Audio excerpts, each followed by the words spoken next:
David R. here. Today I'm going to talk to you about this book, The Subtle Art of Not Giving a Fuck by Mark Manson.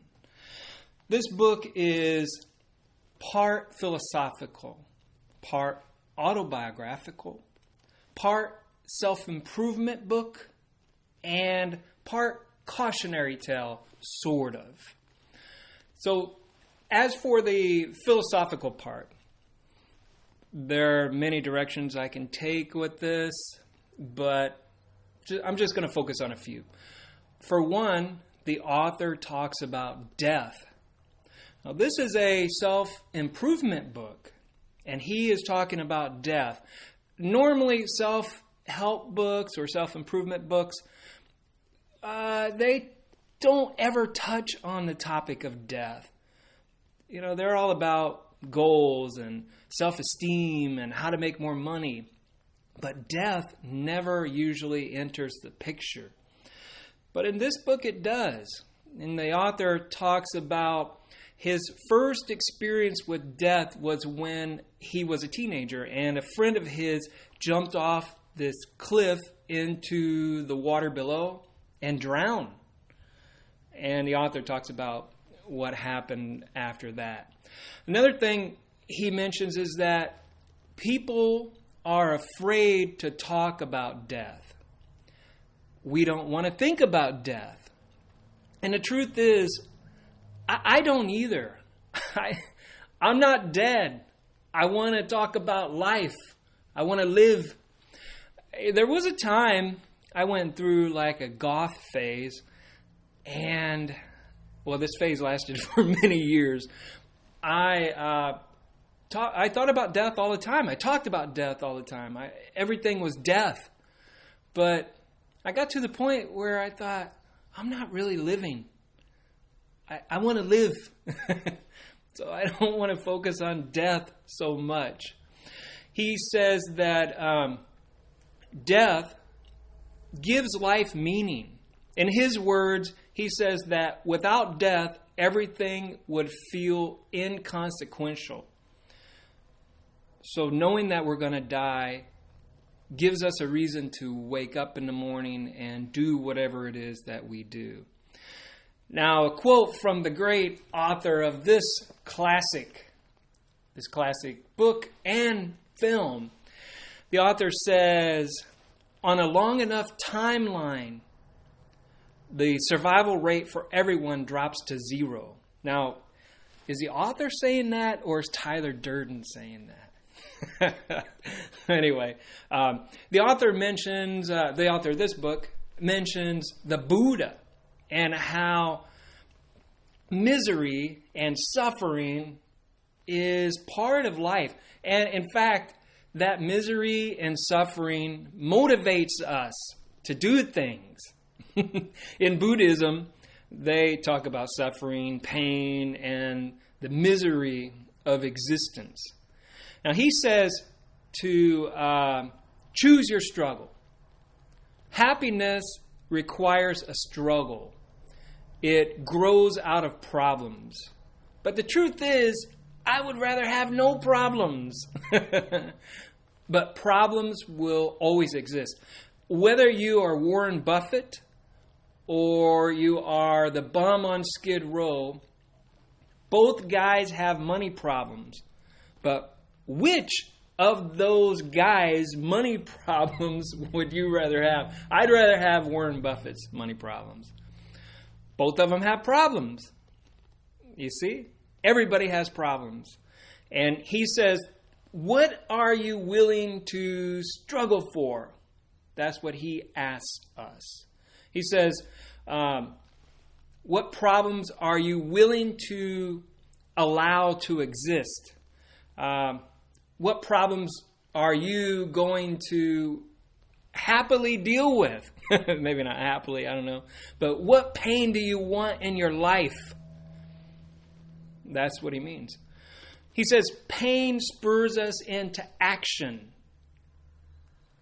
There's been many instances in my life, especially, where pain made me act. And he says that pain is part of the process. It's important that we feel it because pleasure is a false god. The truth is, I believe everybody worships everything else except God. Myself included. I'm trying to worship God the best I can. I pray a lot. But we worship sugar, Twitter. If you drink, you're worshiping alcohol. Worship sex, worship porn. There are so many little gods. And we're worshiping them. But pleasure is a false god. It's not the real God. Everything is like a soma pill. Now, this book is autobiographical. Why? Because the author talks about himself a lot. A lot. More so than any self-help book I've ever read. For instance, he talks about when he dreamed of becoming a rock star. But he only wanted the end result, fame. He didn't want to work for it. And I can see that that's a lesson in life. But that's not the only one. He says how he felt after his friend died, what he did, how he loves his wife and his new life, how a girl named Erin was obsessed with him, like really badly obsessed with him. How he created an internet business after graduating from college, how he traveled all around the world and slept with dozens of women, and how he partied a lot. The list goes on. Now, this book is a self-help book, too. Why? Because it's about taking action. Now, you want to choose what's good about yourself in spite of genetics or upbringing, and make the best of what you've got. Take action. Any kind of action will do. Just start. He mentions that his math teacher told him, he said, don't sit there and think about a problem, like a math problem. Do something. If you're stuck, just start, because eventually the answer will come. It's pretty good advice. Now, another thing he says is that self-improvement is based on tiny failures. You're going to fail. Embrace failure. Get used to it because it's going to happen. It's how you learn. Although I'd rather not learn by failure. I'd rather learn by the failures of others or the mistakes of others. That's how I'd rather learn. And I watch people closely. I see the mistakes they make so that I don't make them myself. I think that's the best way to learn. Winston Churchill said, success consists of going from failure to failure without loss of enthusiasm. Now, did he say that? I don't know, but it's a good quote. This book is a cautionary tale. Why is it a cautionary tale? Sort of a cautionary tale, sort of.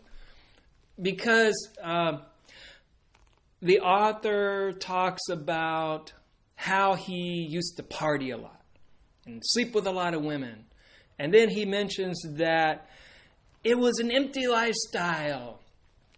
Now that he's a bit older, his testosterone drops a little bit. He starts to say, that's bad. I did it. And it was empty. Now, you don't do it because I'm out of the game. I'm speaking for him. Hypothetically, I don't know if he even said this, but any older guy, let's say. They get out of the game, and then they don't want anybody else in the game. They're like, that lifestyle's empty. Don't do it.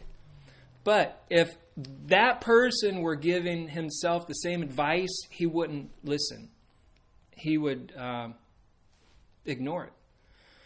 The way I see it, don't apologize for your life.